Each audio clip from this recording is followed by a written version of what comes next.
Assalamualaikum warahmatullahi wabarakatuh. Selamat datang di channel YouTube saya. Di video pertama kali ini kita akan membahas modul 1 Hakikat Bahasa KB1. Ya. KB1.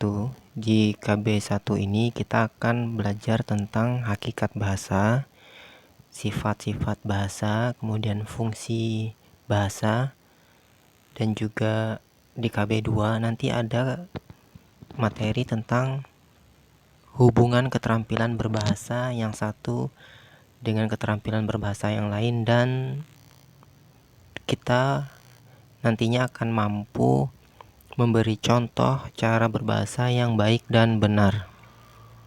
Oke, langsung saja. Di sini tujuan mempelajari modul yang pertama ini adalah mahasiswa ya memiliki kompetensi yang memadai. Yang pertama itu menjelaskan hakikat bahasa, menjelaskan sifat-sifat bahasa, menjelaskan fungsi bahasa, menjelaskan hubungan keterampilan berbahasa yang satu dengan keterampilan berbahasa yang lain, dan yang kelima memberi contoh cara berbahasa yang baik dan benar. Oke, kita langsung saja ya ke KB1 ya. Kegiatan belajar yang pertama ini kita akan membahas tentang materi hakikat, sifat, dan fungsi bahasa. Yang pertama dulu, hakikat bahasa. Ya.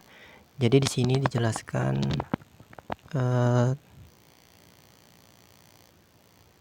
tentang hakikat bahasa. Hakikat bahasa itu pada hakikatnya adalah alat atau sistem komunikasi yang digunakan untuk menyampaikan ide, informasi, gagasan, pendapat, dan juga untuk diskusi ya dengan lawan bicara kita.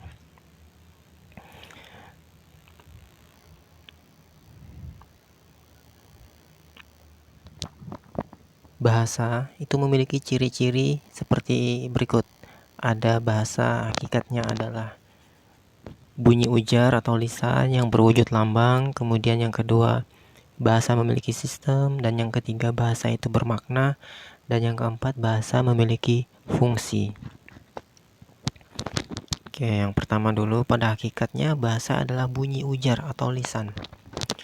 Hal ini dapat dijelaskan dengan menggunakan fakta sejarah bahwa orang atau sekelompok masyarakat sejak dahulu kala telah dapat melakukan komunikasi dengan menggunakan bahasa yang telah disepakati bersama secara lisan. Bahasa memiliki sistem. Bunyi-bunyi bahasa yang diujarkan disusun berdasarkan ketentuan-ketentuan yang dibuat oleh kelompok masyarakat. Contohnya suatu masyarakat di kelompok A menyusun bunyi yang berasal dari fonem-fonem atos ya, dan memberi makna keras. Namun ada pula kelompok masyarakat lain yang menyusun bunyi yang sama atos dengan makna yang berbeda, yakni sudah. Jika bunyi-bunyi tersebut disusun menjadi soa, masing-masing kelompok tersebut tidak akan pernah mengenalnya dan tidak pernah mengerti maknanya, karena di dalam kelompok mereka tidak pernah ada kesepakatan susunan bunyi dan sistem bunyi seperti itu. Bahasa itu bermakna. Konsep ini berkaitan dengan konsep tentang sistem bahasa di atasnya. Artinya, bunyi-bunyi yang disusun secara teratur itu berdasarkan kesepakatan tersebut diberi makna sehingga dapat dipahami oleh penggunanya. Kemudian bahasa memiliki fungsi. Orang berbahasa karena ingin mengungkapkan sesuatu yang ada di pikirannya. Apakah sesuatu tersebut diungkapkan dengan dirinya sendiri atau kepada orang lain. Di sini sudah ada contohnya. Jika saya punya komputer, saya tidak perlu membayar orang untuk mengetikkan makalah ini. Ungkapan ini diujarkan seseorang kepada dirinya sendiri. Pikiran tersebut merupakan ide yang diperuntukkan untuk dirinya sendiri.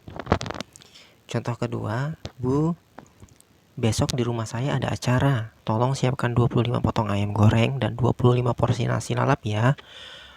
Ujaran ini diungkapkan seseorang kepada pengusaha rumah makan atau juru masak. Nah, melalui contoh tersebut dapat dipahami bahwa bahasa itu digunakan oleh masyarakat pengguna untuk kepentingan dirinya.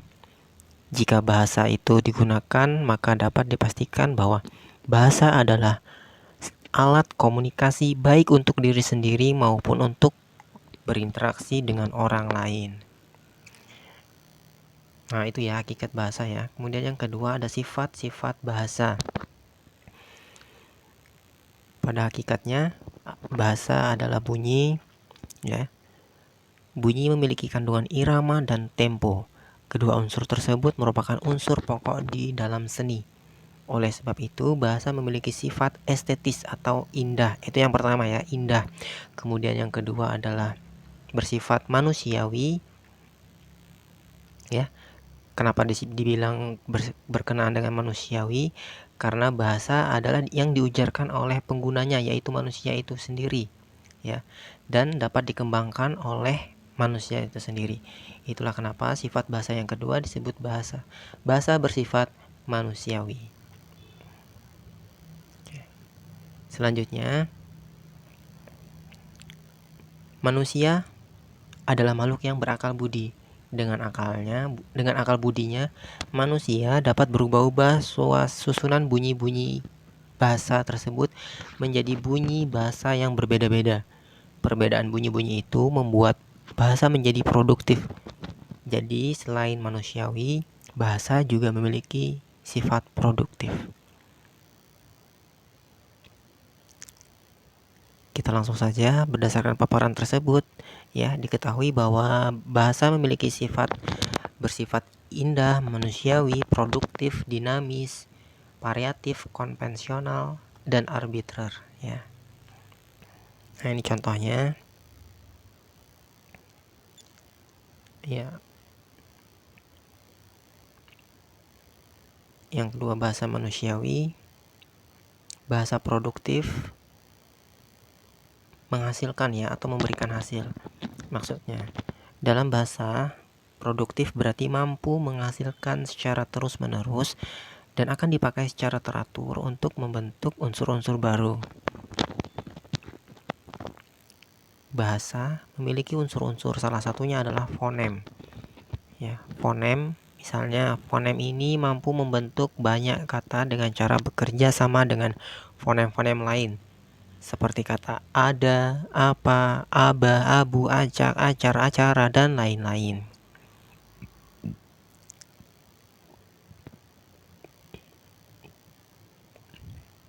Kemudian bahasa itu dinamis.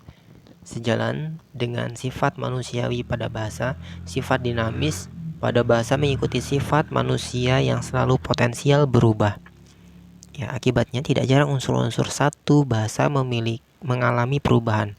Kita ambil contoh perubahan yang pernah terjadi pada bahasa Indonesia. Di sini ada ya.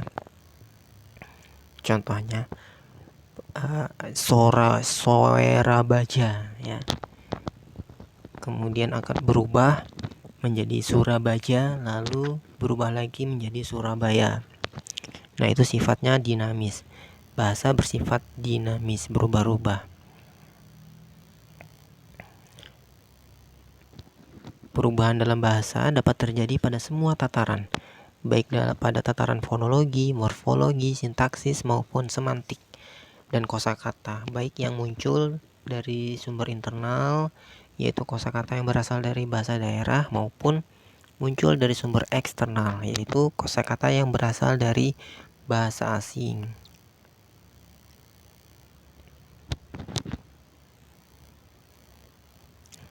Bahasa itu variatif ya. Bahasa itu memang milik manusia, sehingga manusia mengikuti apa yang diinginkan manusia. Ada 3 istilah yang perlu diketahui sehubungan dengan variasi bahasa, yaitu idialek, dialek, dan ragam. Idialek itu adalah variasi bahasa yang bersifat perorangan. Dialek adalah variasi bahasa yang digunakan oleh sekelompok orang, sedangkan ragam adalah variasi bahasa yang digunakan dalam situasi tertentu.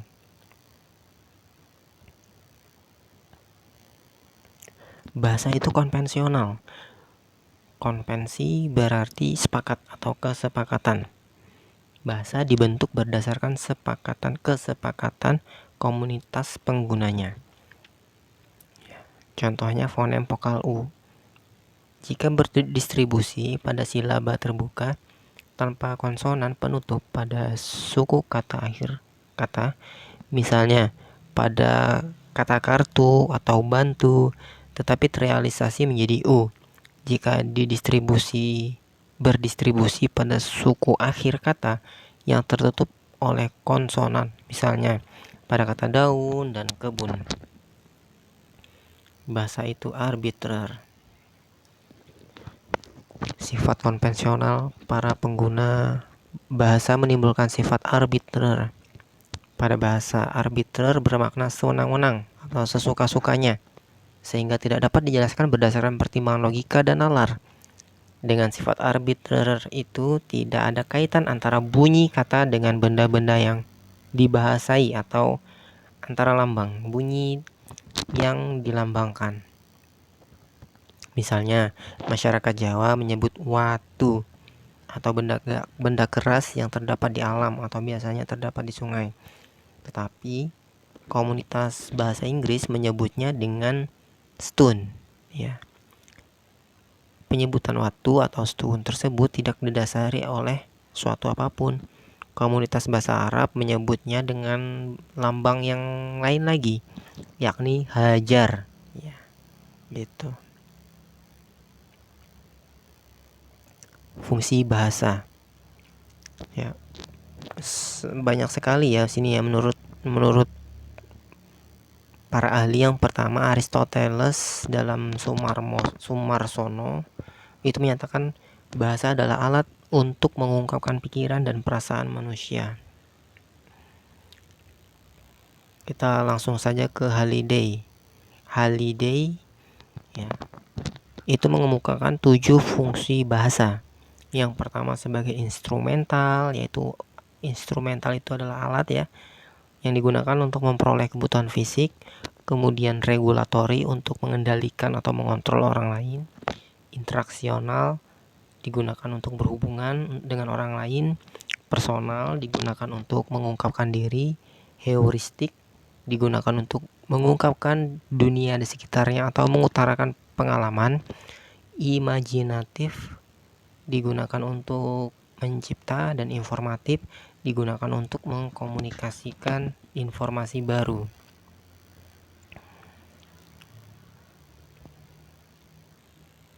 Nah, di sini sudah ada contoh-contohnya.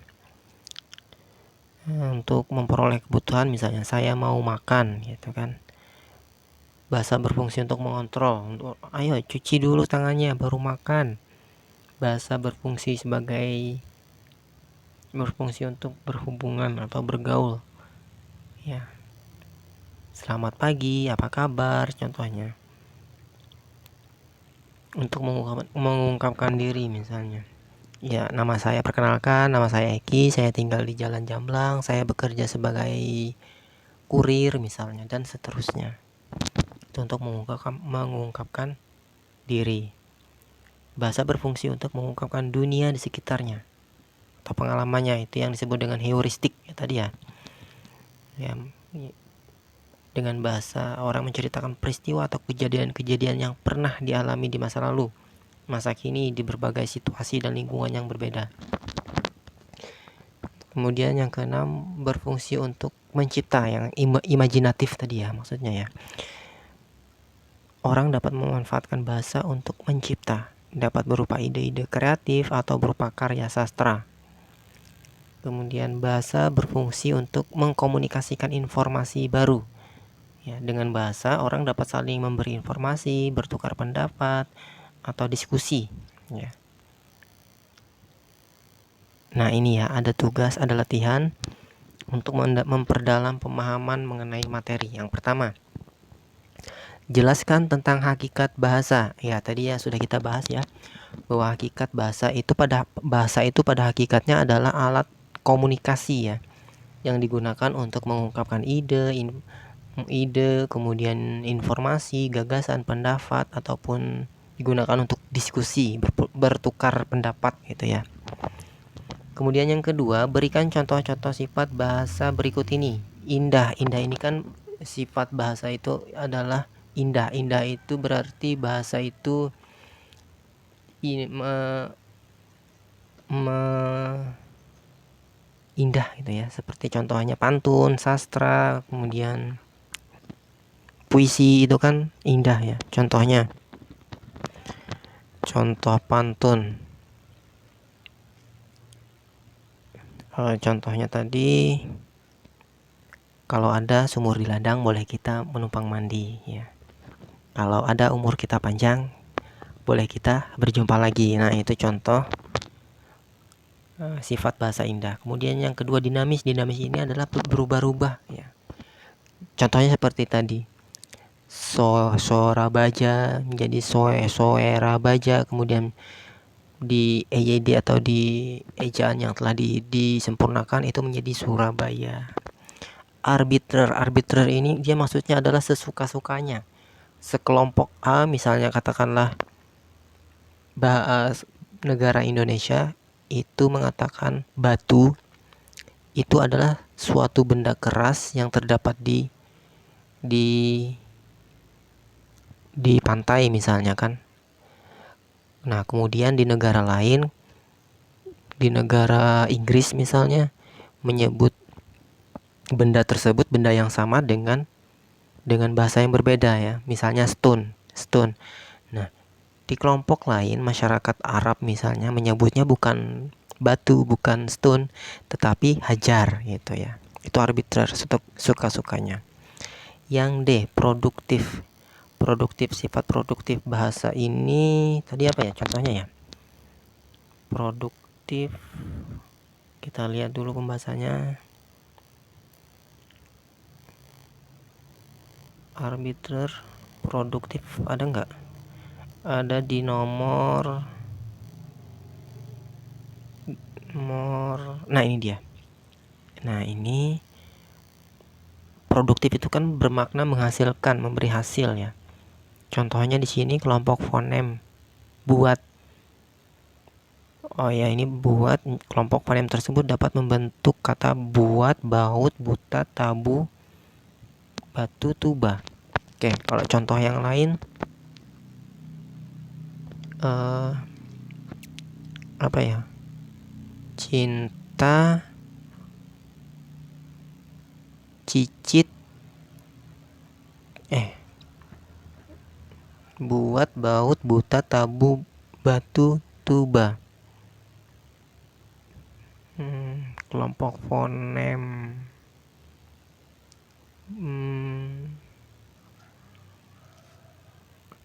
apa ya contohnya ya? Yang morfem ini ajar, belajar, pelajar. Kami pagi ini membaca koran. Membaca koran kami pagi ini kami membaca koran, kami membaca koran pagi ini. Saya makan siang ini saya makan. Saya sedang makan siang ini. Ya, bisa seperti itu ya. Ya. Nanti kita cari lagi contohnya ya. Intinya produktif ini dia menghasilkan sesuatu yang baru dari suku kata yang satu bisa jadi suku kata yang lain yang memiliki makna ya. Oke, langsung saja kita ke tes formatif yang pertama. Bahasa berbentuk bunyi-bunyi ujar yang memiliki makna.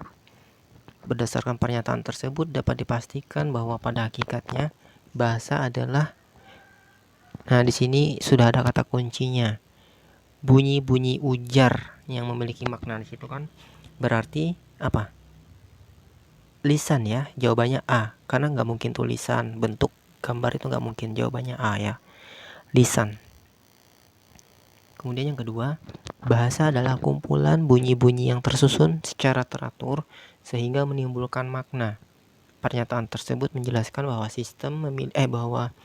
bahwa bahasa memiliki Sistem jawabannya ya. A media, B sistem, C lambang, D tanda. Jawabannya sistem. Karena segala sesuatu yang tersusun secara teratur, terorganisir sehingga menimbulkan makna, itu biasa disebut dengan sistem. Yang ketiga, bahasa digunakan untuk mengungkapkan pikiran kepada orang lain. Pernyataan tersebut menunjukkan bahwa fungsi bahasa adalah sebagai komunikasi, sebagai alat komunikasi ya, untuk menyampaikan pendapat atau pikiran kepada orang lain. Ya, jawabannya B yang nomor 3. Yang nomor 4, cap, cip, cup, terbang, kuncup, beli kecap buat Bang Ucup. Permainan kata seperti contoh tersebut memperlihatkan sifat bahasa, yaitu apa? Jawabannya indah ya, D, indah. Yang nomor 5, bahasa memiliki sifat produktif. Artinya produktif tadi kan dia menghasilkan sesuatu ya. A, bahasa dapat digunakan untuk berpikir, bukan. B, dengan fonem yang sama, bahasa dapat membentuk kata-kata yang berbeda. Nah, ini jawabannya B. Contohnya seperti tabu. Tabu itu bisa membentuk kata-kata yang lain. Batu bisa menjadi buta, tabu, tuba ya. Batu, tuba, taba itu kan membentuk kata-kata yang berbeda namun memiliki makna. Jawabannya berarti yang nomor 5 ini adalah B ya. Yang nomor 6, tidak ada hubungan antara lambang bahasa dengan yang dilambangkan. Pernyataan ini menyiratkan bahwa bahasa memiliki sifat apa ini? Kita lewatkan dulu. Arbiter itu kan suka-suka ya. Manusiawi bukan konvensional. Jawabannya mungkin arbitrer ya. Arbitrer. 7. Penjelasan bahwa bahasa memiliki fungsi instrumental. Instrumental itu adalah alat ya, alat yang digunakan untuk mengungkapkan kebutuhan diri misalnya. Oke. Berarti jawabannya B. Nomor 8, bahasa dapat digunakan untuk mengutarakan pengalaman ya. Berarti jawabannya adalah heuristik. 9. Orang-orang kreatif memanfaatkan bahasa sesuai dengan fungsi yang dimiliki. Apa nih? Kata kuncinya adalah orang-orang kreatif. Kreatif itu artinya bisa menciptakan sesuatu ya. Berarti jawabannya adalah imajinatif, D. Dan yang terakhir nomor 10, fungsi bahasa yang digunakan untuk mengungkapkan diri itu adalah jawabannya D, personal.